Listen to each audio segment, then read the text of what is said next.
கர்த்தருடைய பரிசுத்த நாமம் மகிமைப்படுவதாக. இந்த 21 நாள் உபாச ஜெபத்தில் நம்மளுடைய எல்லாருடைய உள்ளத்தையும் இணைத்து தேவன் இந்த 9வது நாளில் கொண்டு வந்திருக்கிறார். தேவ ஜனமே, வேதம் சொல்லுது, கர்த்தர் ஆபிரகாமை அழைத்து உயர்த்தினார். கர்த்தர் யோசேப்பின் மேல் ஒரு திட்டம் வைத்து உபத்திரவங்கள் மத்தியில் அவன் நடந்தாலும் அவனை உயர்த்தினார். தேவ ஜனங்கள் ஒவ்வொரு வேரையும் அவருடைய திட்டத்தில் கொண்டு வந்தார். அவருடைய திட்டம் நமக்கு உயிர் கொடுக்கும். அவருடைய திட்டம் நமக்கு வாழ்க்கை தரும். தேவ ஜனமே, இன்னைக்கு அவருடைய திட்டம் உங்கள் வாழ்க்கையில் நடக்க போகிறது. எத்தனை பேர் விசுவாசிக்கிறீங்க? ஒருவேளை உங்களுக்கு கடுகு அளவு கூட விசுவாசம் இல்லாமல் இருக்கலாம். ஆனால் ஆவியானவர் உங்களுக்கு நடக்க போகிறத சொல்கிறாரு. உங்கள் வாழ்க்கை தேவனுடைய திட்டத்தினால் அலங்கரிக்கப்பட போகிறது. தேவ ஜனமே, சின்ன பிள்ளைகளை தலையெல்லாம் சீவி நல்லா அலங்காரம் பண்ணுவாங்க. ஆனால் ஆண்டவர் இன்னைக்கு உங்களை பார்த்து சொல்கிறாரு, நீங்கள் அவருடைய பிள்ளைகள். உங்களை அவர் கிருபையினால் அலங்கரிக்க போகிறாரு. அவருடைய திட்டத்தினால் அலங்கரிக்க போகிறாரு. எஸ்தர் ராணியை ஆண்டவர் உயர்த்தினார். சிறுமையும் அடிமையுமாய் இருந்த நிலைமையில் இருந்து ஒரு இளவரசியின் மேன்மையை கர்த்தர் கொடுத்தார். தேவ ஜனமே, இந்த உலகத்தில் நம்ம எழும்பி நிற்கணும்னா நமக்கு துணையாக இருக்க போகிறது தேவனுடைய திட்டம். தேவனுடைய திட்டம் என்னவென்று கண்டுபிடிக்கும் பொழுது தேவனுடைய ஆவியானவர் உங்க கூட இருந்து உங்களை நடத்துவார், உங்களுக்கு வழி காட்டுவார். எதெல்லாம் உங்க வாழ்க்கையில நடக்காம இருக்குதோ அது எல்லாம் நடக்கும். எத்தனை பேர் விசுவாசிக்கிறீங்க? தேவனுடைய நாமத்திற்காக உங்களை விட்டு கொடுக்கும் பொழுது, தேவனுடைய சித்தத்திற்காக உங்களை அர்ப்பணிக்கும் பொழுது அவருடைய கைகள் உங்கள் மேல் படும். அந்த குயவனுடைய கரம் உங்கள் மேல் படும் பொழுது உங்க வாழ்க்கை ஆசீர்வாதமாய் மாறும். ஆதாமை மண்ணினால் உருவாக்கினார். அவன் ஜீவனற்றவனாக ஒரு சிலையை போல மண்ணில் கடந்தான். அவனுடைய நாசியில் தேவன் சுவாசத்தை ஊதின பொழுது மண்ணெல்லாம் சதையாக மாறினது, உயிர் உண்டானது, அவனுக்குள்ள ஆவி ஆத்துமா சரீரம் உண்டானது.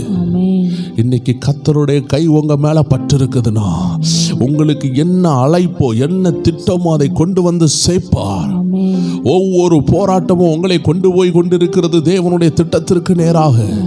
நீங்க தேவனுடைய கரத்தில் இன்னைக்கு அர்ப்பணித்த ஆண்டவர் சமூகத்தில் இந்த உபாச ஜெபத்தில் ஒப்பு கொடுப்பீங்கன்னா உங்களுக்கு வருகிற ஒவ்வொரு உபத்திரவம், உங்களுக்கு வரக்கூடிய ஒவ்வொரு போராட்டமும் உயர்வுக்கு நேராய் கொண்டு போகும். இந்த ஃபுட்பாலை பார்த்துருப்பீங்க. இந்த ஃபுட்பாலை 2 டீமும் மாறி மாறி அடிச்சு கொண்டே இருப்பாங்க. மாறி மாறி அதுக்கு ஒவ்வொரு அடி, ஒவ்வொரு நிமிடமும் ஒவ்வொரு செகண்ட்ஸும் அடி விழுந்து கொண்டே இருக்கும். ஆனால் இத்தனை அடிகளை பெற்றாலும் ஒரு குறிப்பிட்ட நேரம் வரும் பொழுது இந்த இரு டீம்ல ஒரு டீம் என்ன செய்வாங்க? அந்த கோல்ல அடிப்பாங்க. கோல்ல அடிக்கும் பொழுது அந்த ஃபுட்பாலுடைய மேன்மையே வேற. இத்தனை அடி அந்த ஃபுட்பாலுக்கு விழுந்ததுக்கு காரணம் அதனுடைய கோலுக்குள்ள அது போகணும். எத்தனை பேர் விசுவாசிக்கிறீங்க? இந்த உலகத்தில் 2 சக்திகள் இருக்குது. ஒன்று பரிசுத்த தேவனுடைய சக்தி, இன்னொன்று பிசாசனுடைய சக்தி. தேவனுக்கு ஊழியம் செய்யும் பொழுதும் உபத்திரம் உண்டு. பிசாசுக்கு கீழே இருந்து அநேகர் இன்னைக்கு அவன் தவறான விஷயங்களை செய்யும் பொழுது அவர்களும் பாடுபடுகிறார்கள். இதே போல இந்த ஃபுட்பால் அடிபடுகிறது போல 2 டீம்கிட்ட அடிபடுறது போல இன்னைக்கு பரிசுத்த ஆண்டவருக்கு ஊழியம் செய்தாலும் பிசாசுக்கு கீழே அடிமையா இருந்தாலும் நமக்கு போராட்டம் உண்டு. பிசாசு உங்களை பாவத்தினால் சோதிப்பான்.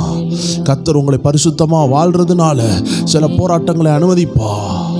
2 பேரும் அடித்து கொண்டிருக்கும் பொழுது நம்ம கர்த்தர் கைகளில் விட்டு கொடுப்போம் என்றால் கர்த்தருடைய கோல்ல நம்ம போய் விழுவோம். கர்த்தருடைய சித்தத்தை நிறைவேற்றுவோம். அதனால புரிஞ்சு கொள்ளுங்க, ஒவ்வொரு போராட்டமும், ஒவ்வொரு ஏற்றத்தாழ்வும், ஒவ்வொரு கண்ணீரின் பள்ளத்தாக்கும், ஒவ்வொரு மரண இருளின் பள்ளத்தாக்கும் உங்களோடு சொல்லுகிறது என்ன தெரியுமா? மரணத்தை ஜெயித்தவரும் கூட இருக்கிறாரு, கண்ணீரை ஜெயித்தவரும் கூட இருக்கிறார்னு நம்மளை பார்த்து முகமுகமாய் போராட்டம் சொல்லுகிறது. எத்தனை தேவஜனம் சொல்லுகிறீங்க? கர்த்தர் என்னை நடத்துவார், கர்த்தர் என்னை உயர்த்துவார், கர்த்தர் எனக்கு தென்படுவார், கர்த்தர் எனக்கு காரியங்களை வெளிப்படுத்துவார், கர்த்தர் என் வாழ்க்கையை மாற்றுவார், என் கூட இருந்து என் கரம் பிடித்து நடத்துவார். சூழ்நிலைகள் போராட்டம் மாறி தோழலாம், சூழ்நிலைகள் கசந்து போயிருக்கலாம். ஆனால் மாறாவை மதுரமாய் மாற்றினவர் நம் பட்சத்தில் இருக்கும் பொழுது அவரோடு பேசுங்க, அவரோடு உறவாடுங்க. அவர் கைவிடவே மாட்டார். கர்த்தருடைய ஆசீர்வாதம் ஐஸ்வர்யத்தை தரும். அதனோடு அது வேதனையை கூட்டாது. உங்க நம்பிக்கையும் வீண் போகாது. இத்தனை நாள் நம்பி இருந்தீங்கல்ல கர்த்தர் நடத்துவார்னு, கர்த்தர் கைவிடுவாரா? கர்த்தர் கைவிட மாட்டாரு. சில நேரம் நம்ம ஆசீர்வாதம் நெருங்கிட்டுனா தேவ ஜனமே உபத்திரவம் கூடும். இந்த படகு நடுக்கடல்ல இருந்து கரையை நோக்கி வரும் பொழுது சமாதானமா தான் வந்திருக்கும். ஏன்னா நடுக்கடல்ல பெரிய லெவல்ல அலைகளை பார்க்க முடியாது. ஆனா கரை ஒதுங்கிடலான்னு வரும் பொழுது கரையில அலைகள் இருக்கும். இந்த அலைகள் எல்லாம் பார்த்து தான் கரெக்டா ஏத்துவாங்க. தேவ ஜனமே உங்க கரை உங்களுக்கிட்ட நெருங்கும் பொழுது உபத்திரவம் கூடும். உபத்திரம் கூடுதுன்னு சொன்ன உடனே பயந்துராதீங்க. நீங்க கரை கிட்ட இருக்கிறீங்க. உங்க கரை கிட்ட வந்ததுனாலதான் கரையின் சைட்ல தான் அலைகள் அதிகமா இருக்கும். எத்தனை பேர் விசுவாசிக்கிறீங்க? என்னை கரம் பிடித்த ஆண்டவர், நடுகாட்டிலும் நடுக்கடலிலும் தனிமையில் என்னை கரம் பிடித்து நடத்தினவர் என்னை கரை சேர்க்க மாட்டாரோ? கரை சேர்ப்பார் தேவ ஜனமே. பல ஆண்டுகளுக்கு முன்பதாக ஒரு ஊழியத்தை முடித்துவிட்டு ரொம்ப சோர்வோடு, ஆண்டவரே உங்க ஊழியத்தை உண்மையா செய்கிறேனே, எல்லாமே மைனஸா இருக்குது, எல்லாமே இருளா இருக்குதே. அப்போ ஒரு தீர்க்கதரிசி என்னை பார்த்து சொன்னாரு, இரவு 2 மணி இருக்கும், ஒரு பெரிய ஆலயத்தில் ஊழியத்தை முடித்து விட்டு அங்கே உட்காந்து ஜெபித்து கொண்டு இருக்கிறோம். அந்த 2 மணி அளவில் அவர் சொல்றாரு, மகனே உன்னை தாண்டி அநேக ஊழியங்கள் எழும்பி விட்டது. நீ எப்பொழுதோ ஊழியத்தை தொடங்கிவிட்ட. உனக்கு பிறகு வந்தவர்கள் எல்லாம் உன்னை தாண்டி போய் கொண்டிருக்கிறாங்க. ஆனால் உன்னை கர்த்தர் பையா ஸ்லோவா கொண்டு போறாரு. காரணம், இன்னைக்கு அவசரப்பட்டு அநேகர் முன்னாடி போகும் பொழுது அவர்களுக்கு அலையினுடைய சீற்றம் என்னன்னு தெரியாது, உபத்திரவனா என்னன்னு தெரியாது, உபத்திரத்துல கர்த்தர் கூட இருப்பாரான்னு தெரியாது. பெரிய பெரிய போராட்டம் வரும் பொழுது அவர்களுடைய படகுகள் பீஸாகும் பொழுது பொறுமையா போற ஒன்ன கர்த்தர் கரை சேர்ப்பார். இன்னைக்கு வேணால் நீ தாமதமாக போய் கொண்டிருக்கலாம், ஆனால் நீ கரை சேரும் பொழுது உன்னை தாண்டி போன அநேக படகுகள் அவர்கள் நிர்மூலமாயிருக்கும். ஏனென்றால் அவசரப்பட்டு வேகமா போகிறவர்கள் உண்டு, வாழ்க்கையில் அவசரப்பட்டு முன்னாடி போகணும்னு நினைக்கிறவர்கள் உண்டு. ஆண்டு சொல்றாரு, ஆரம்பம் அற்பமா இருந்தாலும் முடிவு சம்பூர்ணமா இருக்கும். இதை கேட்டுக்கொண்டிருக்கிற யாராக இருந்தாலும் சரி, இருக்கிற இடத்துல அப்படியே ஆண்டு சமூகத்தில் உங்களை விட்டு கொடுங்க. ஆண்டவர் உங்களை நிரப்ப விரும்புகிறார். ஒவ்வொரு முறை உங்களை நிரப்புவார். தேவ ஜனமே, ஒரே நாள்ல உங்களை நிரப்பி பயன்படுத்தலாம், ஆனா அது உங்களுக்கு தகுதியாயிராது, அது உங்களுக்கு செட் ஆகாது. தேவ ஜனமே, ஒவ்வொரு நாளும் உங்களுக்கு என்ன அபிஷேகம் தேவையோ அதை உங்கள் மேல் ஊற்றுவார். உங்க பாத்திரம் படிப்படியாக நினையும், அது நிரம்ப ஆரம்பிக்கும். இந்த 21 நாள் ஜெபத்தில் நீங்கள் கலந்து கொண்டு இருக்கும் பொழுது முடிவு வேளையில் அறிந்து கொள்வீங்க. உங்கள் உள்ளம் நிரப்பப்பட்டிருக்கிறத உங்களால் உணர முடியும். உங்கள் காரியங்கள் எல்லாம் தானாக நடக்கிறத பார்ப்பீங்க. ஆவியானவர் உங்களோடு இருக்கிறத பார்ப்பீங்க. அதற்காக தான் இந்த கேம்ப், இந்த ஜெபம் 21 நாள். நீங்கள் ஏன் வாரீங்க, ஏன் ஜெபிக்கிறீங்கன்னா இதனுடைய விளைவு இப்போ தெரியாது. ஏன்னா நீங்கள் சாதாரண ஒரு வீடியோ தான் கேட்டீங்க, ஆனால் இந்த வீடியோக்குள்ளே இருந்து கிரியை செய்த ஆவியானவர் உங்களை நிரப்புனதை எப்போ பார்க்க முடியும் தெரியுமா? இந்த நாட்களில் அநேகர் பார்த்து கொண்டு இருப்பீங்க. ஆனா இது முடியும் பொழுது, போராட்டங்கள் வரும் பொழுது உங்க கூட இருந்து செங்கடல் பிரிகிறதை பார்ப்பீர்கள். அக்னியினுடைய உக்கிரகம் குறைகிறதை பார்ப்பீங்க. சிங்க கவிகள் அடங்குறதை பார்ப்பீர்கள். எத்தனை பேர் விசுவாசிக்கிறீங்க? ஆண்டவரே, என்னை உயர்த்துகிற தெய்வம், என்னை நடத்துகிற தெய்வம், என் குடும்பத்தை பாதுகாக்கிற தெய்வம் எங்க கூட இருக்கிறதுக்காக நன்றி அப்பான்னு சொல்லி கொண்டு எல்லா தெய்வ ஜனமும் இருக்கிற இடங்கள் ஆண்டவரை நோக்கி பாருங்க. என கர்த்தருடைய ஆசீர்வாதம் வேதனையை கூட்டாது. அதனால்தான் அவர் கையில் உள்ளதை தர விரும்புகிறார். நம்ம நினைக்கலாம், நமக்கு ஏன் ஒரு மனித உதவி கிடைக்கல? தேவ ஜனமே, கர்த்தர் உங்களுக்கு ஆயத்தப்படுத்தினதை உங்களுக்கு தரப்போறாரு. எந்த மனுஷனும் அல்ல, கர்த்தர் உங்களுக்காக அனுப்புவார் சிலரை. எத்தனை பேர் விசுவாசிக்கிறீங்க? உங்களுக்காக சிலரை கர்த்தர் அனுப்பி கொண்டிருக்கிறார். உங்க வாழ்க்கையை மாற்றுகிற சில டெஸ்டினி ஹெல்பர், வாழ்க்கை பயணத்தின் ஹெல்பர்ஸ் உங்களுக்காக வந்து கொண்டிருக்கிறார்கள். தேவ ஜனமே, நீங்கள் ஆயத்தப்படுங்கள். ரீகோ ஷாதா லாராபா இருக்கிற இடத்துல அப்படியே ஆவியில் நிரம்பி, ஆண்டவரே என்னை நிரப்புங்கப்பா, உள்ளத்தை நிரப்புங்கப்பான்னு சொல்லுங்க பார்க்கலாம். ஹalleluya ஹalleluya ஹalleluya. லீகோ ரோகோ ரோது ராபா ஷதா லாபா லீகா ரதா ராபா ஷதா லரபா. எல்லா பழையவைகள் புதிதாகும், எல்லா பழையவைகள் புதிதாகும், எல்லா பழசும் வெளியே போட்டோம், எல்லாம் புதிதாகட்டும், எல்லாம் புதிதாகட்டும், வாழ்க்கை இனிதாகட்டும். ஹalleluya ராஷதா லரபா Baba. Thank you Lord, thank you Lord, thank you Lord. எல்லாரும் இணைந்து ஆண்டவரை உயர்த்த போகிறோம். இருக்கிற இடங்கள்ல கண்களை மூடி உள்ளத்தை மட்டும் விட்டு கொடுங்க. வசனத்தை மட்டும் கேளுங்க. பாடலை அப்படியே கேட்டு சோத்திரம் பண்ணுங்க. உள்ளத்தின் ஆழத்திலிருந்து நன்றிகளை மட்டும் செலுத்துங்க. பரிசுத்த ஆவியானவர் உங்க கரங்களை பிடிக்கிறத உணர்வீங்க. உங்க வீடின் மேலே இறங்குறத உணர்வீங்க. குடும்பத்தில் கிரியை செய்கிறத உணர்வீங்க. நீங்க பாடிக்கொண்டு இருக்கும் பொழுது சிறைச்சாலை அசைகிறத உணர்வீங்க. எத்தனை பேர் உள்ளத்தின் ஆழத்திலிருந்து சோத்திரம் பண்றீங்க. Thank you Lord. வரைந்தேன் உன்னை நான் உள்ளம் கைகளில், தாங்கினேன் உன்னை நான் தாயின் கருவில். வரைந்தேன் உன்னை நான் உள்ளம் கைகளில், தாங்கினேன் உன்னை நான் தாயின் கருவில். காத்திடுவேன் உன்னை கண்ணின் மணி போல் ஜீவிய காலமெல்லாம். காத்திடுவேன் உன்னை கண்ணின் மணி போல் ஜீவிய காலமெல்லாம். ஓ ஜீவிய காலமெல்லாம் அவர் உங்களை வரைந்திருக்கிறார். வரைந்தேன் உன்னை நான் உள்ளம் கைகளில். எத்தனை பேர் விசுவாசிக்கிறீங்க? அப்பா என்ன அவருடைய கைகள்ல வரைந்திருக்கிறார். ஓ தாயின் கருவிலே அவர் என்னை தாங்கினார். உள்ளம் கைகள்ல வரைந்திருக்கிறார். தாயின் கருவில் காத்திடுவேன் உன்னை கண்ணின் மணி போல். விசுவாசத்தோடு சொல்லுங்க. என் ஜீவ காலமெல்லாம் அப்பா என்ன காத்துக்கொள்வாரு. காத்திடுவேன் உன்னை கண்ணின் மணி போல் ஜீவிய காலமெல்லாம். உந்தன் ஜீவிய காலமெல்லாம். எல்லாரும் சேர்ந்து சொல்லுங்க. என் பிரச்சனைக்கு நிச்சயமாகவே முடிவு உண்டு, நம்பிக்கை வீண் போகாது. சொல்லுங்க சொல்லுங்க. நிச்சயமாகவே முடிவு உண்டு, நம்பிக்கை வீண் போகாது. உன்னை ஆசீர்வதிக்கவே ஆசீர்வதிச்சிடுவே. உன்னை பெருக பண்ணவே பெருக பண்ணிடுவே.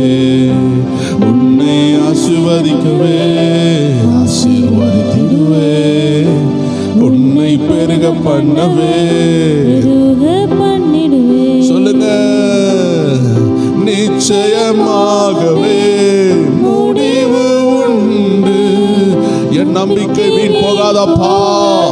நான் நம்பி இருக்கிறவர் என்னை வெட்கப்படுத்த மாட்டா. என்னை கரை சேர்ப்பா, என் குடும்பத்தை கரை சேர்ப்பா, என்னை நடத்துவா. ஓ நித்திய ஜீவனை தருவா. ஓ ஆமென். உன்னை ஆசீர்வதிக்கவே ஆசீர்வதித்திடுவே.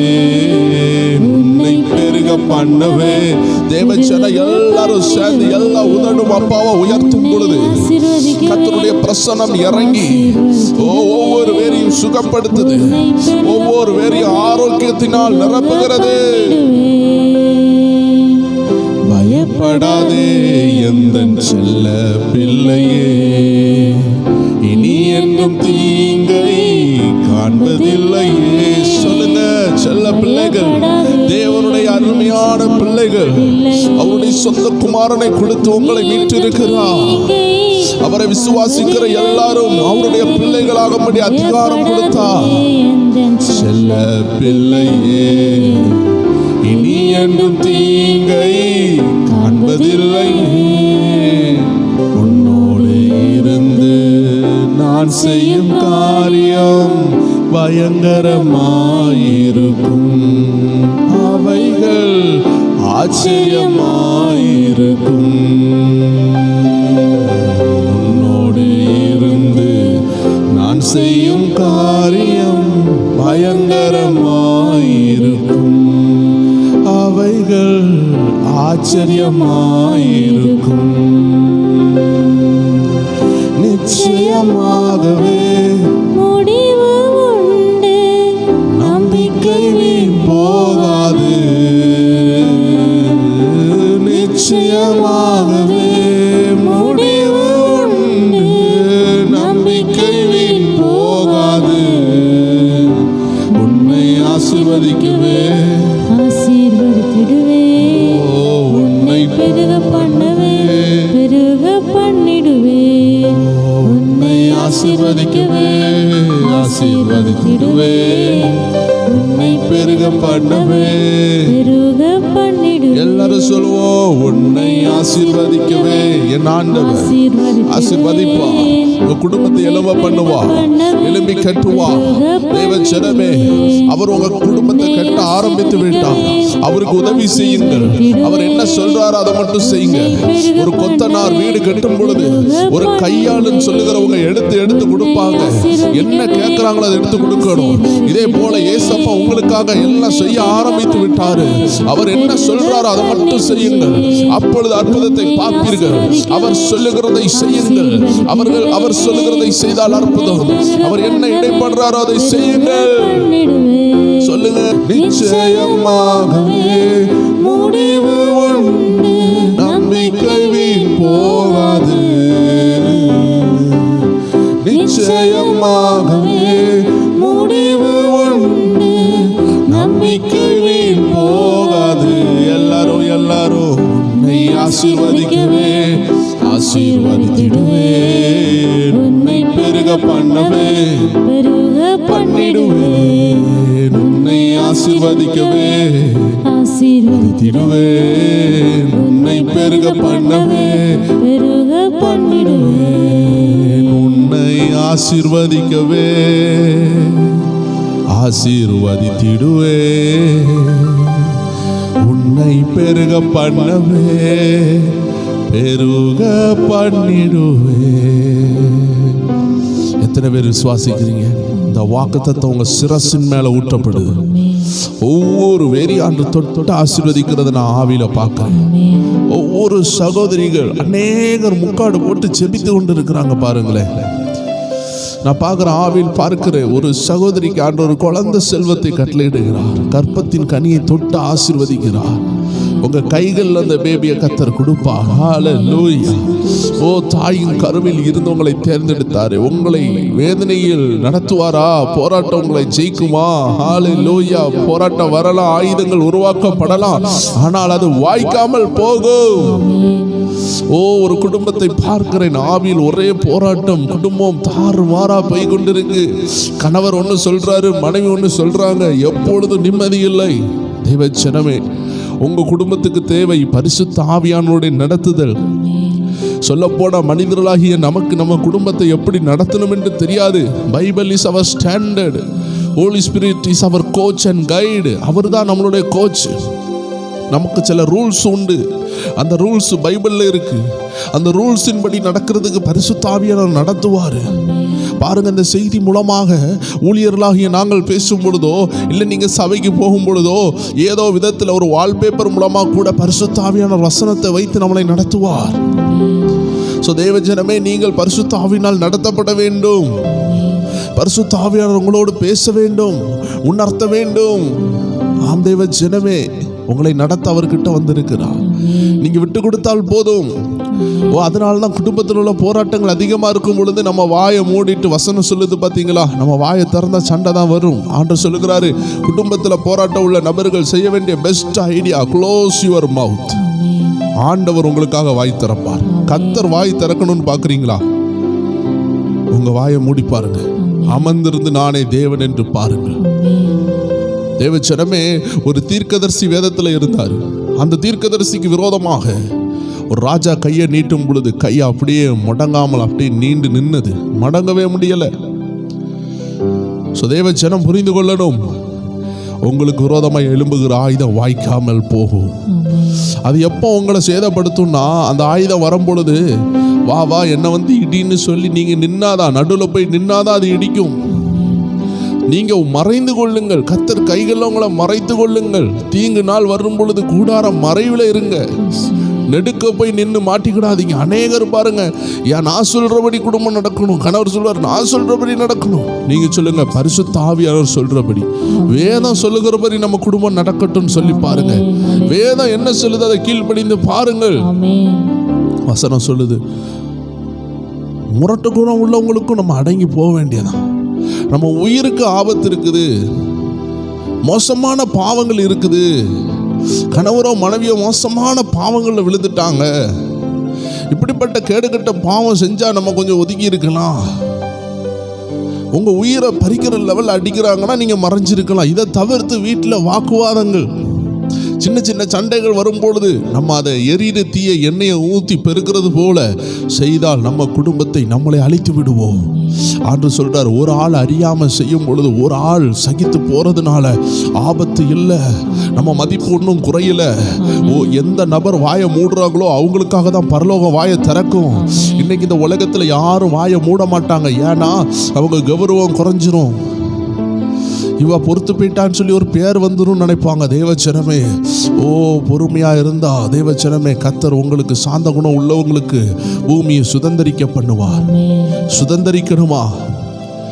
ஆமென். ரொம்ப துருதுருன்னு இருந்தவங்க, வாய் ரொம்ப நீண்டவங்க வாழ்ந்ததாக சரித்திரம் இல்லை. பாதி வெளியில அவங்க மறித்து இருக்கிறார்கள். தேவச்சனமே, நம்ம செய்ய வேண்டியது, நம்மளை நாம் தாழ்த்துவோம், நாம் உயர்த்தப்படுவோம். நம்ம தாழ்த்தின உடனே நம்ம ஒன்றும் குறைஞ்சவங்க கிடையாது. உண்மையை சொன்னா பரலோகத்துக்கு தன்னைத்தான் தாழ்த்துகிறவனை தான் கர்த்தர் தேர்ந்தெடுக்கிறார், அவர்களை மட்டும்தான் உயர்த்துகிறார். என்னால முடியும் சொன்னவங்க சாதிச்சதே கிடையாது. மகா அலெக்சாண்டர் சொன்னாரு, you Mediterranean say, if you would be a nation I would have sealed you. மத்திய திரைக்கடலே, நீ ஒரு ஜனமாய் இருந்திருந்தால் உன்னையும் நான் அடக்கி இருப்பேன், ஆழ்ந்திருப்பேன் சொன்ன மகா அலெக்சாண்டர் வெறுமையாய் வந்து செத்து போனார். அநேக ஹிஸ்டரிக்கல் லிட்ரேச்சர் சொல்லுது, அவர் ஒரு கொசு கடித்து கொசுவினால் உயிரை விட்டார். எத்தனையோ தேசங்களை அடக்கி பிடித்த மகா அலெக்சாண்டர் சொன்னார், நான் மரிக்கும் பொழுது கிட்டத்தட்ட 900க்கு மேற்பட்ட டாக்டர்களை எனக்கு முன்னாடி பின்னாடி அனுப்புங்க. எனக்கு ஒரு வஸ்திரம் இல்லாம என் கையை ரெண்டையும் வெளியே விரிச்சிட்டு என் காலு ரெண்டையும் வெளியே தெரிகிற மாதிரி வஸ்திரம் இல்லாம என்னை கொண்டு போங்க. ஏன்னா கடைசி நாளில் அவர் சோர்ந்து போனார், மனம் நொந்து போனார்.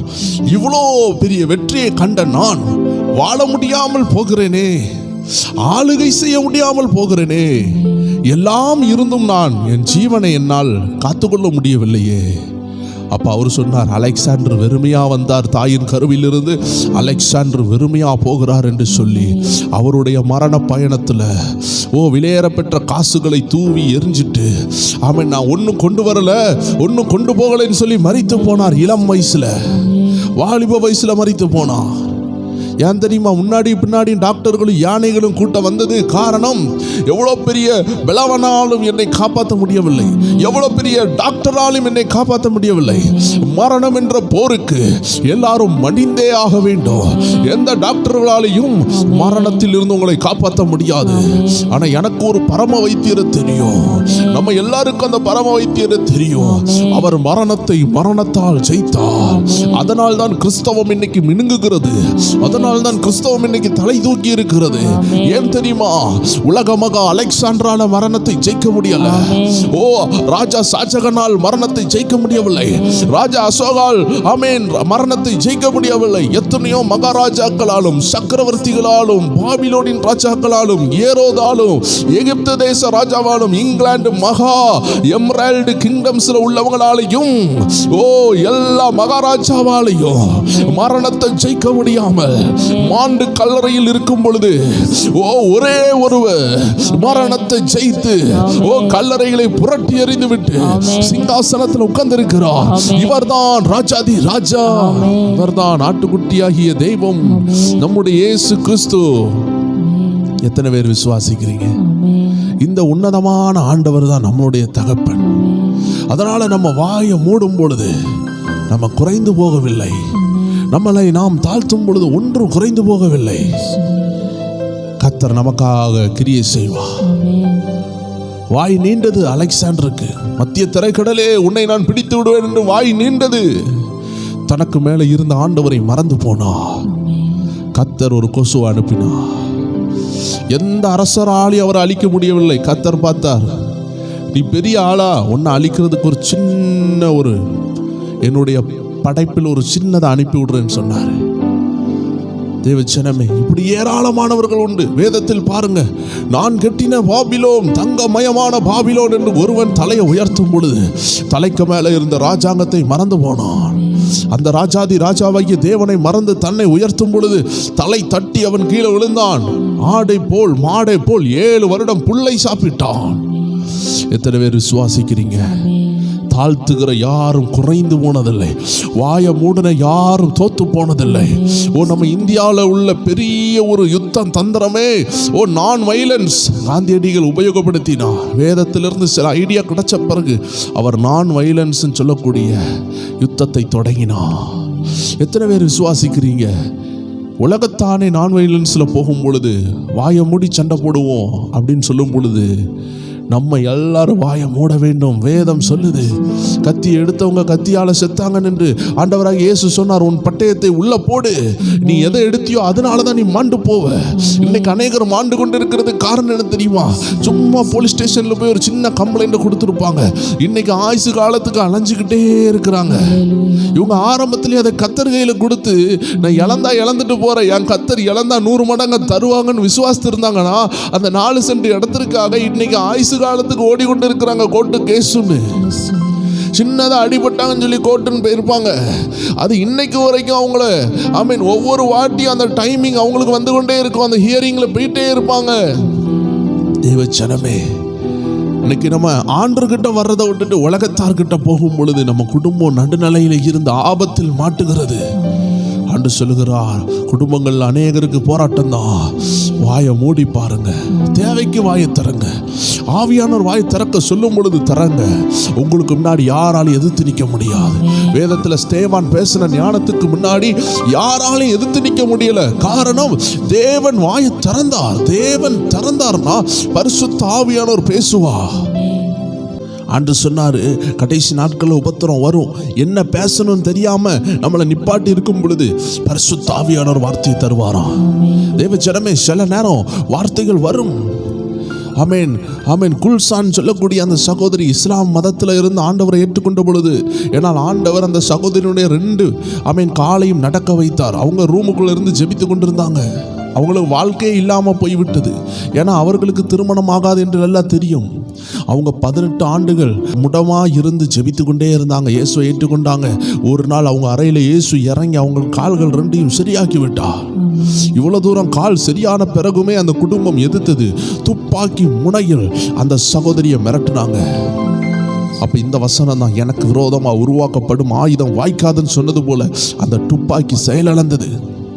தேவச்சரமே, முட்டிடிச்சான் கோயில்னு ஒரு இடம் இருக்கிறது. அங்க ஒரு தேவ பக்தனை அவன் துப்பாக்கி முனையில சுடும் பொழுது அந்த கண்ணு, அந்த புல்லட் அந்த மனிதனுடைய உடம்பில் ஏறவில்லை என்று சரித்திரம் சொல்லுகிறது. தேவச்சரமே, புரிந்து கொள்ள வேண்டும். இப்படிப்பட்ட தேவனுடைய மகிமை நம்ம வாழ்க்கையில விளங்க வேண்டும் என்றால் நம்ம கர்த்தர் சொல்லும் பொழுது மட்டும்தான் வாயை திறக்கணும். அந்த நேரத்தில் ஸ்தேவானோடு இருந்த ஆண்டவர் நம்ம கூட இருப்பார். ஸ்தேவானுடைய ஞானத்துக்கு முன்னாடி யாராலையும் நிற்க முடியவில்லையா? அவன் முகம் தேவதூதனை போல மாறினதான். இதை கேட்டுக்கொண்டு யாரெல்லாம் ஆண்டு சமூகத்தில் உங்கள் குடும்பம் நல்லா இருக்கணும்னு நல்ல ஒரு தீர்மானத்தை எடுக்கிறீங்களோ, நான் சொல்லுகிறேன், உங்கள் முகம் தேவ தூதனை போல மாறும். உங்களை கண்டு நடுக்கம் உண்டாகும்.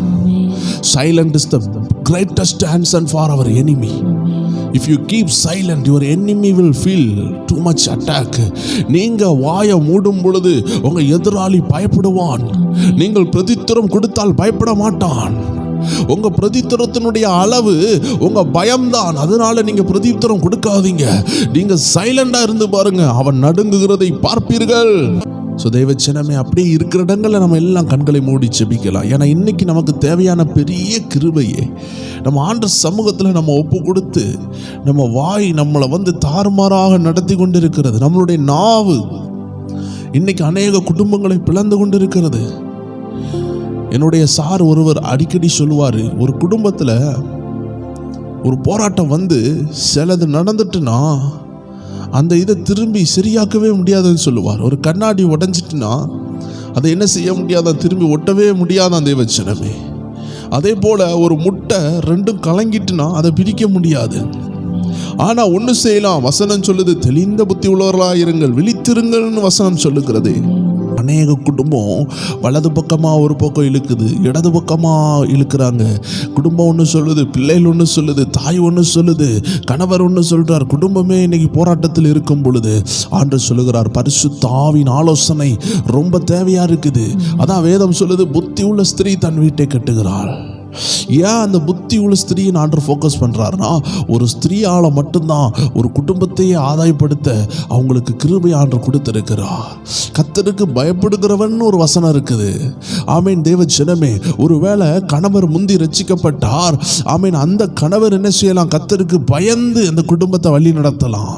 ஒருவேளை கர்த்தருக்கு பிரியமா வாழுகிற அந்த கணவர் பின்வாங்கி போறாங்கன்னா, இப்போ பேலன்ஸ் பண்றதே மனைவி தான் பிடித்து நின்று அந்த குடும்பம் ரட்சிப்பை விட்டு, ஆமீன், அபிஷேகத்தை விட்டு, தேவனுடைய அழைப்பை விட்டு பின்வாங்கி விடாதபடி அவர்கள் ஞானமா இருக்க கர்த்தர் அழைக்கிறார். ஒருவருக்கு ஞானம் குறையும் பொழுது ஒரு ஆளுக்கு அது ஞானம் இருந்தால் குடும்பம் எழும்பிவிடும். வேதம் சொல்லுது 1 பேதுரு 3 நம்ம ஒரு 2-3 வசனங்களை வாசித்து பார்த்தால் தெரியும். வாசிக்கலாம். போதனையின்றி மனைவிகளின் நடக்கையினாலேயே ஆதாயப்படுத்திக் கொள்ளப்படுவார்கள். பாருங்களேன், நம்ம பேச வேண்டாம். வித்தவுட் எனி டாக்டரின், வித்தவுட் எனி ஸ்பீக்கிங், வாயை திறக்காமலே உங்களால் சுவிசேஷத்தை அறிவிக்கலாம். ஏன்னா வீட்டில் ஏசப்பா பற்றி பல தடவை சொல்லியிருப்பீங்க, ஏசப்பாவை அறிந்திருப்பாங்க. ஆனாலும் இப்போ குடும்பத்தில் மாற்றம் இல்லாமல் இருக்கிறதுக்கு காரணம் நம்ம வாய் தான். வசனம் என்ன சொல்லுது பாருங்க, போதனை இன்றி, வித்தவுட் ஸ்பீக்கிங், வயலன்ஸ் இல்லாம, நான் வயலன்ஸ் மூலமாக வாயை திறக்காமலே நீங்க என்ன செய்யலாமா, மனைவிகளின் நடக்கையினாலே ஆதாயப்படுத்திக் கொள்ளப்படுவார்கள். வசனம் எவ்வளவு அழகா சொல்லுது பாருங்க. அதனுடைய விளக்கம் சொல்லுது பாருங்க. 3-4 வாசிக்கலாம். மயிரை பின்னி பொன்னாபரணங்களை அணிந்து உயர்ந்த வஸ்திரங்களை உடுத்திக் கொள்ளுதலாகிய புறம்பான அலங்கரிப்பு உங்களுக்கு அலங்காரமாயிராமல் அழியாத அலங்கரிப்பாய் இருக்கிற சாந்தமும் அமைதலும் உள்ள ஆவியாகிய இருதயத்தில் மறைந்திருக்கிற குணமே உங்களுக்கு அலங்காரமாய் இருக்க கடவது. ஹல்லேலூயா. வசனம் சொல்லுது தேவச்சனமே, இந்த அருமையான ஜெப நேரத்தில் ஆண்டவர் குடும்பத்தில் உள்ள போராட்டங்களுக்குள்ள விடையதான் பேசி கொண்டிருக்கிறாரு. எப்பொழுதும் போராட்டம் சொல்லுகிற தேவச்சனமே, வசனம் சொல்லுகிறதை இம்ப்ளை பண்ணி பாருங்க, இம்பாக்ட் உண்டாகும். வசனம் என்ன சொல்லுதோ அதை செய்து பாருங்கள். இன்னைக்கு ஆண்டவர் சொல்லுகிறதே அதுதான். அவர் என்ன சொல்றாரோ அதை செய்யுங்கள். இன்னைக்கு ஆண்டவர் உங்களை குறித்து தான் ஜெபிக்க இடைபடுகிறார். அநேக குடும்பங்களுக்குள்ளாடி ஒரே போராட்டம், ஏற்ற தாழ்வுகள், பழைய விஷயங்களை பேசிக்கொண்டே இருக்கிறாங்க. திருமணமாய் 20 வருஷம் ஆகிவிட்டது, ஆனாலும் அந்த 20 ஆண்டுகளுக்கு உள்ள சம்பவங்களை பேசிக்கொண்டே இருக்கிறார்கள். திரும்பியும் ஒரு யோசித்து பாருங்கள். ஒரு கல்லறை குழியை தோண்டினால் என்ன உண்டாகும்? அதில் உள்ள நாற்றம் உண்டாகும். இதே போல ஆமென், நடந்து முடிந்த சில ரட்சிப்புக்கு முன்னாடி உள்ள, ஆண்டவரை அறிந்து கொள்றதுக்கு முன்னாடி உள்ள, இல்லை என்றால் ஆவிக்குரிய வாழ்க்கையில வளர்றதுக்கு முன்னாடி உள்ள சில சம்பவங்களை இன்னைக்கு திரும்பியும் சுட்டி காட்டினால் பிசாசு தான் அப்படி செய்வான். ஆமென். வசனம் சொல்லுகிறது, சகோதரர்களை குற்றம் சாட்டுகிறவன் ஒருவன் உண்டு, அவன் இரவும் பகலும் குற்றம் சாட்டி கொண்டிருக்கிறான். குற்றம் சாட்டுகிறது பிசாசு, குற்றத்தை மன்னிக்கிறது கர்த்தர். எத்தனை பேர் விசுவாசிக்கிறீங்க? நீங்க தேவ பிள்ளைகள் குற்றங்களை மன்னிக்கிறீர்களா, இல்லை சுட்டி காட்டி கொண்டிருக்கிறீர்கள்? யோசித்து பாருங்கள். உங்க வீடு விடுதலையாக வேண்டும் என்றால் ஆண்டவர் விசேஷமாக அநேக குடும்ப தலைவிகளை அழைக்கிறார். அந்த வசனம் சொல்லுது, புறம்பான அலங்காரம், உள்ள அலங்காரம். 2 அலங்காரத்தை பத்தி பேசுகிறது. வெளியே உள்ள அலங்காரத்திற்கு நிறைய காரியம் இருக்குது. மயிரை பின்னுதல், ஹேர் ஸ்டைல் பண்றது மட்டுமல்ல, அது புறமான ஒரு அலங்காரம். அடுத்தது நகை அணிகிறது, இது பெண்களுடைய அலங்காரம். உயர்ந்த வஸ்திரங்களை மட்டுமல்ல, இதெல்லாம் போடுறது மட்டுமல்ல, இந்த புறமான அலங்கரிப்பு இது உங்க குடும்பத்தில் சமாதானத்தையும் சந்தோஷத்தை உண்டாக்குமான்னு கேட்டா அது பெருமனண்டா உண்டாக்காது. 4வது வசனம் சொல்லுது, அழியாத அலங்கரிப்பு. இது அழியவே அழியாது. தலை சீவுனா ஒரு நாள் படுத்து எலும்புனா தலை ஸ்டைல்லாம் போச்சு, மேக்கப் எல்லாம் களைஞ்சிரும். என்னதான் கல்யாண வஸ்திரத்தை நம்ம போட்டுட்டு நம்ம இருந்தாலும் அது ஒரு நாள் தான், 24 மணிக்கூர் தான். அடுத்த நாள் கலத்தியாக வேண்டும். படுக்கும் பொழுது கலத்தி தான் ஆக வேண்டும். அதை 1 வருஷமா போட்டால் அது அழுக்காகிவிடும். ஆம் தேவ ஜனமே, என்னதான் பொண்ணு ஆபரணங்கள்னால் நீங்கள் போட்டுக்கொண்டு ஒரு கல்யாண வீட்டுக்கு தலையிலிருந்து கால் வரைக்கும் நகையினால் போட்டுக்கொண்டு போனாலும் நீங்கள் வீட்டுக்கு வந்தால் கலத்தி தான் ஆக வேண்டும். ஆனா வேதம் சொல்லுகிறது, அதையெல்லாம் காட்டிலும் மேலான ஒரு உள் அலங்காரத்தை சொல்லுகிறது. அதை தான் சொல்லுகிறது, அழியாத அலங்கரிப்பு. நீங்க களத்தையே வேண்டாம், எங்க போனாலும் சுமந்துக்கிட்டே போகலாம். அதான் சொல்லுது, அந்த அழியாத அலங்கரிப்பு என்னவா? சாந்தமும் அமைதலும் உள்ள ஆவி. நீங்க யோசிக்கலாம், கணவர் ஏன் அப்படி இல்லை, நான் மட்டும்தான் அப்படி இருக்கணுமா? உங்களுக்கு பாக்கியம் கிடைச்சிருக்குங்க. உங்க கணவருக்கு டாக்டராக முடியல, உங்களுக்கு டாக்டராக வாய்ப்பு இருந்தா நீங்க அதை விடுவீங்களா? உங்க கணவருக்கு ஒரு 5 லட்சம் ரூபாய் சம்பளம் கிடைக்கல, உங்களுக்கு கிடைக்குது. பெண்களுக்கு மானியம் கவர்மெண்ட் கொடுக்குதுன்னு சொன்னா நீங்க விடுவீங்களா அந்த பாக்கியத்தை? ஏன் கத்தர் தருகிறத ஒரு மானியமா ஒரு பாக்கியமா ஏன் எடுக்க மாட்டேங்கிங்க? என் கணவர் கீழ்படியட்டும், நான் அதுக்கு பிறகு கீழ்படுறேன்னு சொன்னீங்கன்னா நீங்க கத்தர் கொடுக்கிற மானியத்தையும் கௌரவத்தையும் அபிஷேகத்தையும் இழக்கிறதுக்கு ரெடியா இருக்கிறீங்க. குடும்பம் எழும்புறதுக்கு உதவி செய்ய மாட்டேங்கிங்க. ஆண்டவர் உங்களை அழைக்கிறார். இதை ஒரு சாதாரண வசனமா பார்க்காதீங்க, இதை ஒரு பாக்கியமாய் பாருங்கள். அவர்களுக்கு அது கிடைக்கவில்லை, அவர்களுக்கு இதை செய்யறதுக்குள்ள ஞானம் உண்டாகவில்லை. ஆண்டவர் உங்களுக்கு கொடுத்திருக்கிறார். நீங்க உங்க சாந்தமான கேரக்டர்னால போதனை இல்லாம உங்க குடும்பத்தை தொட முடிகிறதுனா இந்த வாய்ப்பை யூஸ் பண்ணி பாருங்களேன். வசனம் எவ்வளவு அழகா சொல்லுகிறது.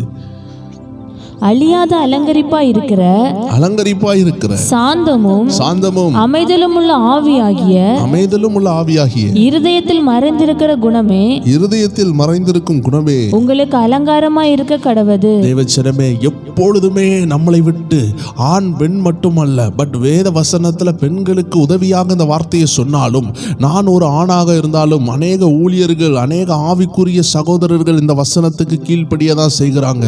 உள்ள மறைந்திருக்கிறோம் நல்ல ஒரு பொக்கிஷம், அதுதான் சாந்தமும் அமைதலும் உள்ள ஆவி. இது பேசி பேசி வாக்குவாதத்தை உருவாக்காது. இது வாயை மூடிட்டு வீட்டுக்குள்ள போக வச்சிரும். இது சண்டை போடாது. இது வார்த்தைக்கு வார்த்தை மாறி பேசாது. இது பேசுனா ஆமென் காதை பொத்திட்டு உள்ள போக வைக்கும். இந்த ஆவி இருந்துச்சுன்னா, சண்டையின் ஆவி வந்து பாருன்னு சொல்லும் பொழுது நீங்க போய் மோத மாட்டீங்க. உங்களுக்கு தெரியும் அது சண்டையின் ஆவி. இந்த சண்டையின் ஆவி என்ன சண்டைக்கு இழுத்து என்ன மாம்சத்துல போராட வைக்க போதுன்னு சொல்லி மறைந்து கொண்டீங்கன்னா கத்தர் யுத்தம் பண்ணுவார். கத்தர் வரும் பொழுது அந்த சண்டையின் ஆவி ஓடும், தலை தெறிக்க ஓடும். ஆனா நம்ம என்ன செஞ்சிருவோம்? வந்திருக்கா சண்டை நாவி, நான் பார்த்துக்கலாம்னு சொல்லி போகும்பொழுது சண்டை நாவி கோலியாத்தை போல உங்களை என்ன செய்து மிதித்து போடுகிறது. ஆனா கத்தர் பார்த்துக்கொள்வார் சொல்லும் பொழுது கோலியாத்து தரையில் விழுகிறான். இன்னைக்கு அநேகருக்கு ஆவியானவர் கொடுக்கிற ஆலோசனை இதுதான். கத்தர் சொல்றதை யூஸ் பண்ணுங்க. ஆண் என்றும் பெண் என்றும் இல்லை, எல்லாருக்கும் ஒரே விஷயம்தான். ஆனா இந்த இடத்துல பேதுரு எழுதும் பொழுது பெண்களுக்கு உதவியாக எழுதுகிறார். ஏனென்றால் பெண்கள் தான் இந்த போராட்டத்தில் அதிகமாக மாட்டுகிறார்கள். கணவர் பாருங்க, வேலைக்கு போயிட்டு வருவார், அவர்களுக்கு இந்த வெளியே உள்ள கெட்ட பழக்கம் நிறைய உள்ள வந்துடும். ஸோ தேவஜனமே, அதனால அவங்க ஈஸியாக வஞ்சிக்கப்படுவாங்க. அதான் வேதம் ரூட்டை கண்டுபிடிச்சிட்டு புத்தி உள்ள ஸ்திரீ தான் வேறு, அந்த புத்தி உள்ள ஸ்திரீ தான் வீடை கட்டுக்கிறாங்க. ஸோ தேவஜனமே, நான் பார்த்த தரிசனத்தின்படி குடும்பம் தாறுமாறாக இழுக்கப்படுற அநேகருடைய வாழ்க்கைக்கு இந்த பிரதியுத்தரம், இந்த அருமையான வசனம் உதவி செய்ய நான் விசுவாசிக்கிறேன். எல்லாரும் கண்களை மூடலாம், அப்படியே செபிக்கலாம். ஆவியானவர் சொல்லுகிறாரே, குடும்பங்களுக்குள்ள பிரச்சனை வருகிறதே, இதற்கு ஒரு பெரிய ரகசியமே நம்ம இணைந்து இருந்து வாயை மூடுறது தான். வாயை மூடி பரிசுத்த ஆவியானவர் என்ன சொல்றாருன்னு பாருங்க. சொப்பன மூலமா பேசுவார். ஒரு குடும்பத்தில் ஒரு விஷயம் போராட்டம் வருதா, ஒரு பொருள் வாங்க போறீங்க, அந்த பொருளை வாங்கும் பொழுது குடும்பத்தில் ஒரு நபர் சொல்லுவாங்க வேண்டான்னு சொல்லுவாங்க, ஒரு நபர் சொல்லுவாங்க இது வாங்க வேண்டாம் இன்னொன்று வாங்குங்கன்னு சொல்லுவாங்க. ஆண்டவர் உங்கள்கிட்ட சொல்லுவார், அது ரொம்ப பல ஆயிரங்கள் உள்ளது, அதை இப்போ வாங்கி காசு செலவழிக்க வேண்டாம்னு ஆவியானவர் சொல்றாருன்னா அந்த ஜபத்தினுடைய அந்த ஆலோசனையை எடுத்து வீட்டில் சொல்லும் பொழுது உங்கள் பணம் வீணாகாது, நீங்கள் கடனாளியாக மாற மாட்டீங்க. ஆனால் நீங்களும் சேர்ந்து அவங்க கூட நீங்கள் என்ன செஞ்சிட்டீங்கன்னா, நீங்கள் அவங்க கூட சேர்ந்துட்டீங்கன்னா உங்கள் வீட்டில் கடனை நீங்கள் தான் வருத்தி கொள்வீங்க. ஆண்டுகள் போகிறது உங்களுக்கு தெரியாது. ஸோ தேவ ஜனமே, பரிசுத்த ஆவியின் நடத்துதல் வேண்டும். அவர்கள்தான் பரிசுத்த ஆவியினால் நடத்தப்படுவார்கள். இப்பொழுது எல்லாருக்காக ஜெபிக்க போகிறோம். இந்த ஜெபத்துல காத்துக்கொண்டு உபாசத்தோடு இருக்கிற அநேகர் உண்டு. இந்த அநேகருடைய வாழ்க்கையில வந்து போன போராட்டத்திற்கு காரணமே இந்த ஒரு வசனத்துக்கு கீழ்ப்படியாமல் போனதுனால தான். அநேக நேரம் உங்க குடும்பத்துல சண்டை வந்துச்சா, அநேக நேரம் அடிதடி வந்துச்சா, நீங்க நியாயமா ஒரு விஷயத்திற்காக பேசியிருப்பீங்க. ஆனா நான் சொல்றேன், நீங்க நியாயமா பேசினா கூட சில நேரம் அந்த சண்டையின் ஆவி விடாது. சண்டையின் ஆவிக்கு நியாயம் என்னன்னு தெரியாது, அநியாயம் என்னன்னு தெரியாது. அது எல்லாத்தையும் ஃபைட் பண்ணும். சண்டையின் ஆவிக்கு தெரிஞ்சது இயேசுவின் நாமம். நீங்க இயேசுவின் நாமத்தில் நிக்கணும். நீங்க போய் நல்லதுக்காக பேசுவீங்க. வெளிநாட்டில் இருக்கலாம், அவங்க கணவர் சொல்லுவாரு, எல்லாரும் இங்க கூட்டு வருவோன்னு சொல்லுவாரு, இல்லைன்னா அங்க வெளிநாட்டுக்கு போக வேண்டாம்னு சொல்லுவாரு, தாயை பார்க்க வேண்டாம்னு சொல்லுவாரு. நீங்க போய் சண்டை போட்டுட்டு இருப்பீங்க. ஐயா, 1 வருஷம் 2 வருஷம் உங்க கூட தானே இருக்கிறோம், பிள்ளைகளை கொண்டு போய் பாட்டியெல்லாம் காமிச்சிட்டு வரலான்னு ஒரு ஃபைட் வரும் பொழுது பிசாசுக்கு வந்து நியாயம்லாம் தெரியாது. பிசாசுக்கு தெரிஞ்சது இயேசுவின் நாமம்.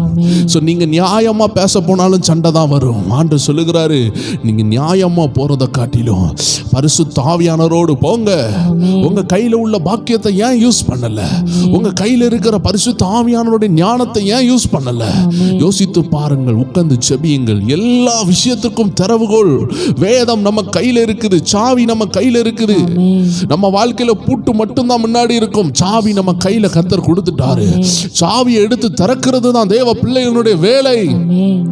எனக்கு யார் உதவி செய்வான்னு நீங்கள் யோசித்தீங்கன்னா, நீங்கள் உண்மையாட்டே சத்தியத்தை அறியாதவர்களாக இருக்கிறீங்க. சத்தியத்தை அறிந்து கொள்ளுங்கள், சத்தியம் உங்களை விடுதலையாக்கும். யார் உதவி செய்வான்ல, சத்தியம் உங்களுக்கு உதவி செய்யும். பரிசுத்த ஆவியானவர் உதவி செய்வார். அந்த லெவலில் நீங்கள் உங்களை விட்டு கொடுங்க. நான் இனி சத்தியத்தினால் விடுதலையை வாங்க போகிறேன். இனி இயேசுவினால் நான் விடுதலையை வாங்க போகிறேன். மனுஷன் உயர்த்தினது போதும், என் கணவர் எனக்கு உயர்த்தினது போதும். கணவர் மூலமாக ஆண்டவர் உயர்த்துறாருன்னா நன்றி. ஆனா என்ன அடித்து என்னை நெருக்கி அவர் சொல்றதை கேட்கணும்னு சொல்லும் பொழுது நான் கர்த்தரை சார்ந்து கொள்வேன். அந்த கணவரை கர்த்தர் ரட்சிப்பார். ஹல்லேலூயா சொல்லுவோமா? சில நேரம் உங்க கணவருக்கு அதிகமான பணத்தை கர்த்தர் அதனால தான் கொடுக்காமல் இருப்பார். ஏன்னா கொடுத்தால் உங்களை இன்னும் நெருக்குவாங்க.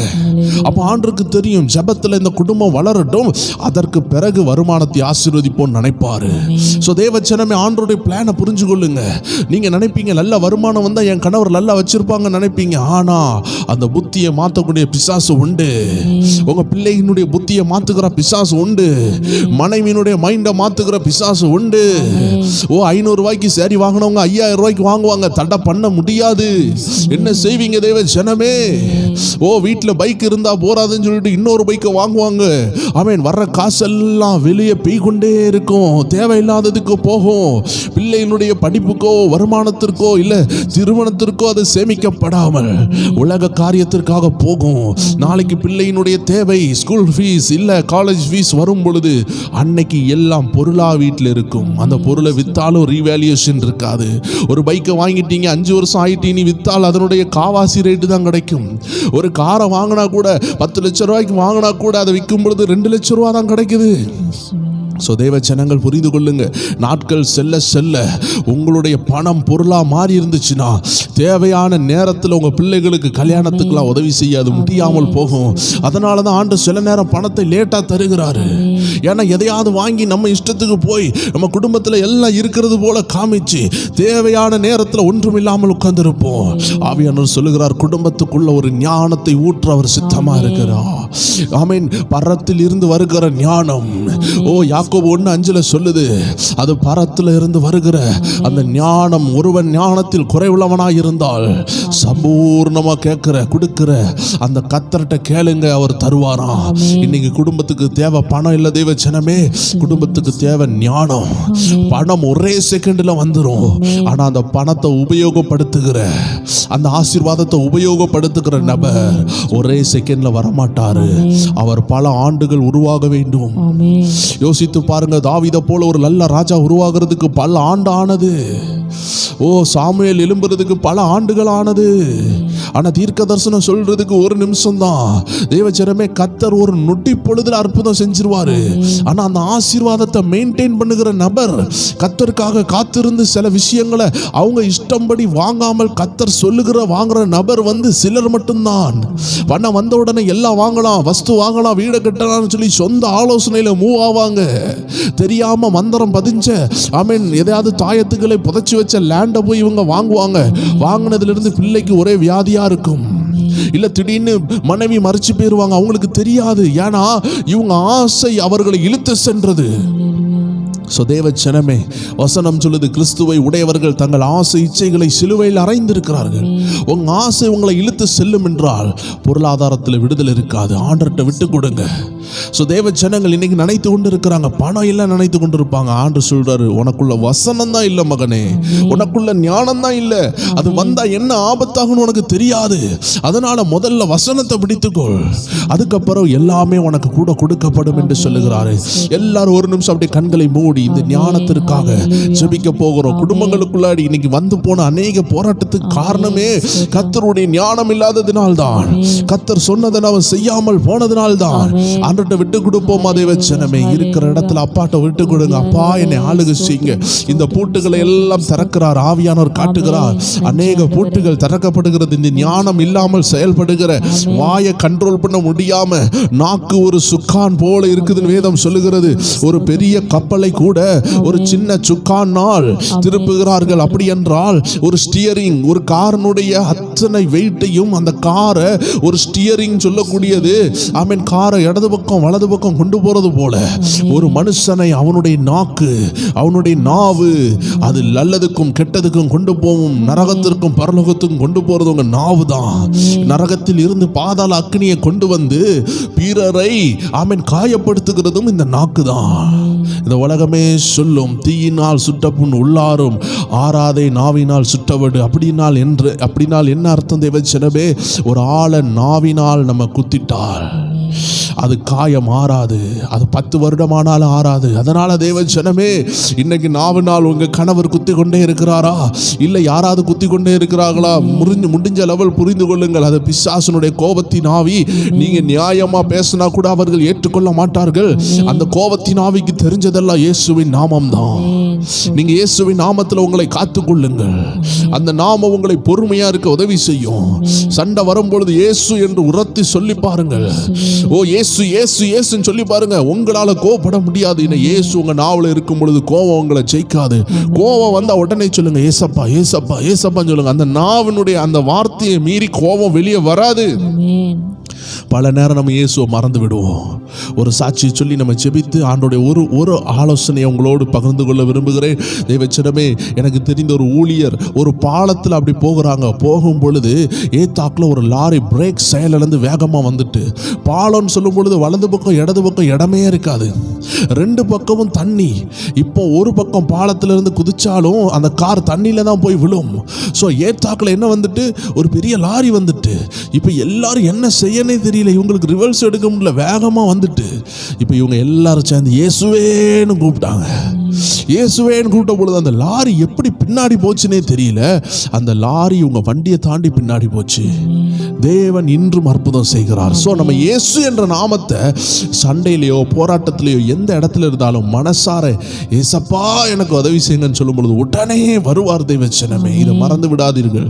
எல்லாரும் கண்களை மூடலாம், ஜெபிக்கலாம். ஹல்லேலூயா. இன்னைக்கு உங்களுக்காக ஆண்டு ஜெபிக்க சொல்லுகிற விஷயம் பணத்திற்காக அல்ல, பொருளாதாரத்திற்காக அல்ல, உங்க ஞானத்திற்காக. இந்த ஞானம் இல்லாததினால் அநேகர் அழிந்து கொண்டிருக்கிறார்கள். இந்த ஞானம் உங்களுக்காக பரத்தில் இருந்து விடுகிறது. பரத்தில் இருந்து ஆண்டவர் கொண்டு வருகிறார். இந்த ஞானம் உங்கள் தலையில் ஒரு கிரீடமாக இருக்கும். யாராலையும் உங்களை தடுக்க முடியாது, யாராலையும் உங்களை வெறுக்க முடியாது. நீங்க வேணும்னு சொல்லி உங்களை கூப்பிட்டு அவங்க விஷயங்களுக்காக பயன்படுத்துவாங்க.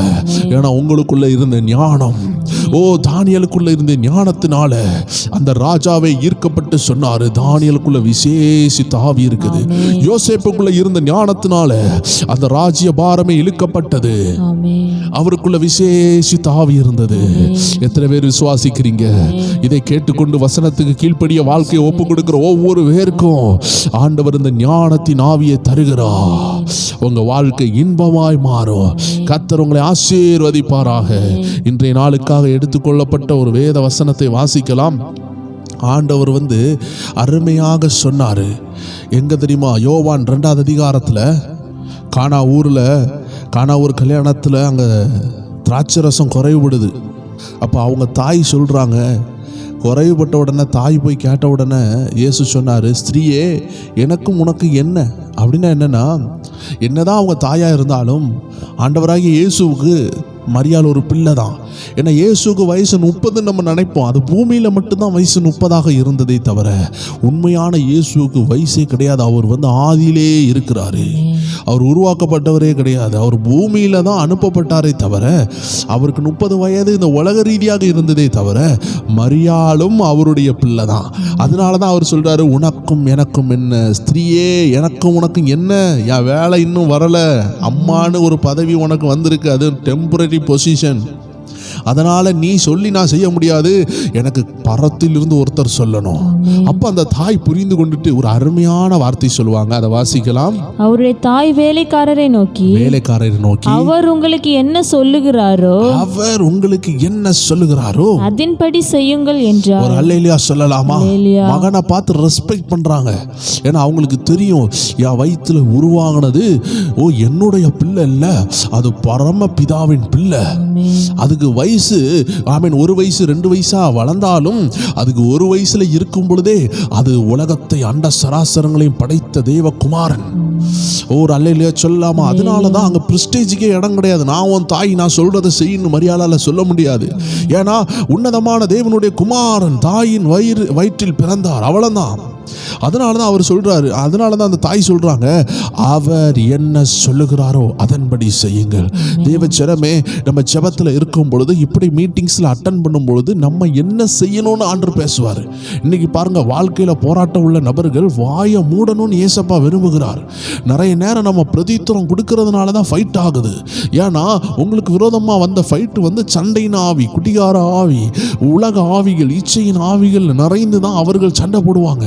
மிஸ் அண்டர்ஸ்டாண்டிங்ல சண்டை போடுவாங்க. நீங்க போயிட்டு கரெக்டானதை பேசினாலும் அவங்க ஏற்றுக்கொள்ள மாட்டாங்க. இப்ப நீங்க என்ன செய்ய வேண்டும்? வாயை மூடுங்க, உபாசிங்க, செபியுங்கள், கர்த்தர் கிரியை செய்வார். அதனாலதான் அவர் என்ன சொல்லுகிறாரோ அதை செய்யுங்கள். அவர் சொல்லுகிறதை செய்தாங்க. யாரும் கொஸ்டின் கேட்கல. அவர் சொன்னாரு, இந்த 6 கற்சாடி எடுங்கன்னு சொல்றாரு, தண்ணியை ஊத்துங்கன்னு சொல்றாரு. தண்ணியை ஊத்துறாங்க, திராட்சை ரசமா மாத்துறாங்க. ரிசல்ட் என்ன தெரியுமா? இதுவரைக்கும் இப்படிப்பட்டதை குடிக்கவே இல்லை. வாசிக்கலாம். எந்த மனுஷனும் முன்பு நல்ல திராட்சரசத்தை கொடுத்து ஜனங்கள் திருப்தி அடைந்த பின்பு ருசி குறைந்ததை கொடுப்பான். நீரோ நல்ல ரசத்தை இதுவரைக்கும் வைத்திருந்தீரே என்றான். ஒரு அல்லேலூயா சொல்லலாமா? ஏசப்பா செய்தா அப்படிதாங்க இருக்கும். உங்க ஊரு சொல்லும், உங்க குடும்பம் சொல்லும், எப்பா இந்த குடும்பத்தில் உள்ள வெளிச்சம் இன்னும் பிரகாசிக்குது. அன்னைக்கு இயேசு ஏற்றுக்கொண்டாங்க, அன்னைக்கு அந்த இயேசுக்கு பின்னாடி போனாங்க, இன்னைக்கும் அவங்க வீட்டில் அந்த வெளிச்சத்துக்கு குறைவில்லையே. நம்ம வீடினுடைய மகிமைங்க நம்ம பணத்தினால அல்ல. பணம் பயங்கரமா இருக்கு, வீடு கட்டி 3 கார் முன்னாடி நின்னாலும் உள்ள அடியும் தடியும் இருந்துச்சுன்னா அது அல்ல நம்ம சாட்சியின் வாழ்க்கை. வசனம் சொல்லுது, நீதிமானுடைய வீட்டில் கம்பீர சத்தம் இருக்குமா, ஆண்டவரை உயர்த்துகிற சத்தம் இருக்குமா. அடிதடியின் சத்தம் அல்ல, கூக்குரலின் சத்தம் அல்ல. அந்த பணக்கார வீட்டில் அந்த பையனுக்கு கல்யாணம் ஆகாம இருக்குது, அவன் கேடு கட்டவன் சொல்றதுனால ஏசப்பா நாம மகிமைப்படாது. நீங்க பங்களா கட்டிட்டு குடும்பத்தில் அடிதடி வச்சுட்டு இருந்தாலும் மகிமைப்படாது. நீங்க பங்களாவை கட்டிட்டு கணவர் ஒரு வீட்டில், மனைவி இன்னொரு வீட்டில், இல்லை கணவர் ஒரு ரூம்ல, மனைவி ஒரு ரூம்ல இருந்தோம்னா ஆண்டவருடைய நாம மகிமைப்படாது. ஸோ தேவனுடைய பிள்ளையினுடைய சாட்சி அது சின்ன வீடா இருந்தாலும், அது எலி வலையா இருந்தாலும், தனி வலையா இருந்து, அது கர்த்தருடைய நாமத்தை ஒரு கூரை வீட்டில் இருந்து கூட நம்ம இயேசுவின் நாமத்தை மகிமைப்படுத்த முடியும். ஒரு அல்லேலூயா சொல்லலாமா? ஏன்னா மகிமைப்படுத்த போறது நம்ம சாட்சி, நம்மளுடைய வெளிச்சம், கர்த்தரோடு உள்ள ஐக்கியம். ஸோ அதனாலதான் கடைசி வரைக்கும் அந்த சாட்சி குறையவே இல்லை. கர்த்தர் நம்ம வாழ்க்கையை தொட்டார்னா கடைசி வரைக்கும் மகிமை இருக்கும். பணத்தினால் ஆரம்பித்தால் பணம் கடைசி வரைக்கும் இருக்காது. ஆள் பலத்தால் ஆரம்பித்தால் பாதி வழியில ஆள் பலன் விட்டுட்டு போகும். ஆனா கடைசி வரைக்கும் நம்ம கூட இருக்க போறது, மரண பரியந்தம் நம்மளை நடத்த போகிறது இந்த தேவாதி தேவன். ஒரு அல்லேலூயா சொல்லலாமா? அடுத்ததாக ஆண்டவர் சொன்னதுபடி செய்த இன்னொரு நபர் உண்டு. வாசிக்கலாம் ஒரு வசனத்தை. அதுதான் பேதுரு. அவர் போதகம் பண்ணி முடித்த பின்பு சீமோனை நோக்கி ஆழத்திலே தள்ளி கொண்டு போய் மீன் பிடிக்கும்படி உங்கள் வலைகளை போடுங்கள் என்றார். அல்லேலூயா சொல்லலாமா? இரவெல்லாம் பிரயாசப்பட்டாங்க, எத்தனையோ முறை வலைகளை போட்டாங்க. அப்போ பேதுரு சொல்வாரு, ஆண்டவரே நாங்க எவ்வளோ பிரயாசப்பட்டது உண்மைதான். அப்போ சொல்லுவார், ஆகிலும் உங்க வார்த்தையின்படி நான் என்ன செய்றேன்? வலையை போடுகிறேன். வாசிக்கலாம். அதற்கு சீமோன் ஐயரே நாம் முழுவதும் நாங்கள் பிரயாசப்பட்டும் ஒன்றும் அகப்படவில்லை, ஆகிலும் உம்முடைய வார்த்தையின்படியே வலையை போடுகிறேன் என்றான். ஒரு அல்லேலூயா சொல்லலாமா? அதுக்கு ரிசல்ட் என்ன தெரியுமா தேவஜனமே? அந்தபடியே அவர்கள் செய்து தங்கள் வலை கிழிந்து போகத்தக்கதாக, ஒரு அல்லேலூயா சொல்லலாமா? வலை கிழிந்து போகத்தக்கதாக மிகுதியான மீன்களை பிடித்தார்கள். இன்னைக்கு வரைக்கும் வலை கிழிகிற ஒரு ஆசீர்வாதம் வரல. அதாவது உங்க உள்ள நிரம்பி பொங்கும். இது வரைக்கும் அப்படி நடந்திருக்காது. நீங்க தேவன் சொல்லுகிறது செஞ்சா வலை கிழிகிற லெவல்ல, சாதாரண ஆசீர்வாதம் இல்ல, உங்க இருதயம் நிரம்பி வழியும். அது பணத்தால் செய்ய முடியாது தேவஜனமே. இன்னைக்கு அநேகர் படிப்பால், பணத்தால், பதவியால், உலகத்தால், நண்பர்களால், அவங்களால தான் என்ன நிரப்ப முடியும், இவங்களால தான் என்ன சந்தோஷப்படுத்த முடியும். இல்லை இல்லை இல்லை இல்லை, உண்மையாட்டே அவங்களுக்கு தெரியல தேவஜனமே. பிரியாணியை சாப்பிட்டவங்களுக்கு தான் அதுக்கு டேஸ்ட் தெரியும். அதாவது உலகத்தில் ருசிகரமான விஷயங்களை சாப்பிடாதவங்க அவங்க ருசி குறைஞ்சதில் நல்லா இருக்குன்னு சொல்லுவாங்க. இட்லி சாப்பிட்டவங்களுக்கு தான் இட்லி டேஸ்ட் தெரியும். அவன் மேகி நூடுல்ஸ் சாப்பிட்டவங்களுக்கு தான் அதுக்கு டேஸ்ட் தெரியும். ஆரம்ப நாட்களில் இட்லின்னு ஒன்று வந்துச்சு, அதுக்கப்புறம் தோசைன்னு ஒன்று வந்துச்சு, இடியாப்பம், அப்படி இப்படின்னு கூடி போச்சு. இப்போ பாருங்க பரோட்டா. இப்போ பரோட்டா பிரியர்கள் தான் அநேகம் இருக்கிறாங்க. இப்போ பாருங்க மேகி நூடுல்ஸ், ஃப்ரைட் ரைஸ்ன்னு வந்துட்டு, ஸோ ஒவ்வொன்றும் அப்டேட் ஆகி கொண்டு இருக்குது. இப்படி நல்லா சாப்பிட்றவங்களுக்கு இட்லி பிடிக்காது, அவங்களுக்கு ஃப்ரைட் ரைஸ், மேகி நூடுல்ஸ், இந்த மாதிரி கீ ரைஸ் அப்படின்னு போயிட்டாங்க. அவங்கள்ட்ட போயிட்டு நீங்கள் இப்போ போயிட்டு இட்லி சாப்பிடுங்க, சட்னி தரேன்னு சொன்னால், ஐயோ இங்கே பாருங்கள் சிக்கன் கிரேவிலாம் வச்சு, மட்டன் கிரேவிலாம் விட்டு எவ்வளோ அருமையானதெல்லாம் தந்துக்கிட்டு இருக்கிறாங்க, நீங்கள் எத்தனையோ நாட்கள் முன்னாடி உள்ள இட்லியை போய் தாரீங்கன்னு சொல்லுவாங்க. ஸோ தேவஜனமே, பணமும் ஆண்டவருடைய பார்வையில் அப்படி தான். பணம் எத்தனையோ நபர்களை ஏமாத்துனது, கர்த்தர் ஒரு நபரையும் ஏமாத்தாதவர். பண ஆசை எல்லா தீமைக்கும் வேற இருக்குது, கர்த்தர் மேல உள்ள ஆசை எல்லா நன்மைக்கும் அது வேற இருக்குது. ஸோ அதனால பணம் அநேகரை இடர பண்ணது, பணம் அநேகரை கொலை பண்ணது, பணம் அநேகரை ஏமாத்துனது. அது நமக்கு தேவைதான், பட் ஆனால் அதுதான் சோர்ஸ் கிடையாது, அதுதான் நம்ம அஸ்திபாரம் கிடையாது. ஆனால் அநேகர் இன்னைக்கு அதை நம்பி தான் வாழ்ந்து கொண்டு இருக்கிறாங்க. ஆண்டு சொல்றாரு, அதை அல்ல, கர்த்தரை நம்புங்க, ஏன்னா கர்த்தரை ருசித்து பாருங்க. இந்த பணம் இந்த இட்லிக்கு சமமாக இருக்குது. ஆண்டவர் ரொம்ப டேஸ்டானவராக இருக்கிறாரு. அவன் இட்லி நல்லா இல்லைன்னு நான் சொல்லலை, ஒரு எக்ஸாம்பிளுக்கு சொல்கிறேன். இன்றைக்கி இட்லியை தாண்டி எவ்வளவோ வந்துட்டு, இன்றைக்கி குலோப்ஜாம், ரசகுல்லா, அப்படி இப்படின்னு டேஸ்ட் வந்துட்டு, அப்படி பயங்கரமான டேஸ்ட்டு கூட சாக்லேட்டும் 5 ஸ்டார் இருக்கும் பொழுது, ஒரு சாதாரண ஒரு சின்ன ஒரு 4 ஒரு 50 பைசாக்குள்ள கடிக்க முடியாத ஒரு கல் மாதிரி இருக்கிற ஒரு முட்டையை கொடுக்கும் பொழுது பிள்ளைகள் எதாவது சஜஸ்ட் பண்ணுவாங்க, நல்லா இருக்கிறது தான் கேட்பாங்க. இதே போல தான் இன்னைக்கு பணம் சொல்கிறது ஓல்டு மெட்டீரியல் ஆயிட்டு. அது கர்த்தருடைய பார்வையில் அது ஓல்டு, கர்த்தர் பார்வையில் அது ஒரு குப்பை, கர்த்தர் பார்வையில் அது ஒரு எல்லா தீமைக்கும் வேறா இருக்குது. அது ஒரு பட்டயமாக இருக்குது, அது உங்களை கொல்லக்கூடிய பட்டயமாக இருக்குது. ஆனால் அது தேவையாகவும் இருக்குது. இப்போ எப்படி ஒரு உப்பு தேவையாக இருக்குதோ அதே மாதிரி தேவைக்கு எடுத்துக்கொள்ள வேண்டியதான். உப்பு என்னுடைய குழம்பையே டேஸ்ட் ஆக்குதுன்னு சொல்லிட்டு ஒரு பாக்கெட் உப்பை போட்டால் என்ன ஆகும்? எல்லா குழம்பையும் வேஸ்ட் ஆக்க வேண்டியதான், தூர கொட்ட வேண்டியதான். இதே போல தான் பணம் ஒரு உப்பு மாதிரி தேவைக்கு போட்டுக்கிட வேண்டியதான். அதுக்கு மேலே போட்டிங்கன்னா அது நாசாக்கி விடும். ஸோ தேவஜனமே, ஆனால் என்றும் நாசாக்காத ஒன்று, நான் எவ்வளோ நாளும் தட்டலாம்னா அது ஆண்டவருடைய அபிஷேகம், ஆண்டவருடைய மகிமை தான். ஆண்டவருடைய வார்த்தை எவ்வளோ உங்கள் வாழ்க்கையில் தட்டினாலும் அது கச்சி போகாது, அது டேஸ்ட்டாக கூட்டம். எத்தனை பேர் ஆண்டவர்கிட்ட ஒப்பு கொடுக்கீங்க, ஆண்டவரை நீங்கள் சொல்கிறத நான் செய்வேன்ப்பா, என் வாழ்க்கை மாறு என்பதில் சந்தேகமே இல்லை. எல்லா கண்களையும் மூடலாம், செபிக்கலாம்.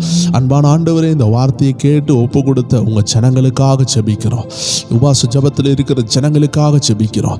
சரீரத்தில் ஆரோக்கியத்தை கட்டளையிடுங்க, பலனை கட்டளையிடுங்க. அதை சாதித்து முடிக்க தேவன் உதவி செய்யுங்க. அனுதினமும் உபாசிக்க முடியாமல் வசனத்தை மட்டும் கேட்குறவங்களும் இருப்பாங்கப்பா, அவங்களையும் பலப்படுத்துங்க. உபாச வீரர்களாய் மாற்றுங்க. ஒவ்வொரு நாளும் விடுதலை நாளாய் மாறட்டும். எல்லா துதிக்கான மகிமை உமக்கு. ஜெபத்திற்கெல்லாம் பதில் தாரும். இயேசு கிறிஸ்துவின் நாமத்தில் ஜெபிக்கிறோம் எங்கள் ஜீவனுள்ள நல்ல பிதாவே. ஆமேன், ஆமேன், ஆமேன். God bless you. ஜெப நேர குடும்பத்தார் ஒவ்வொருவருக்கும் அன்பின் வாழ்த்துக்கள். நாளை தினத்திலையும் சந்திக்கலாம். ஆமேன்.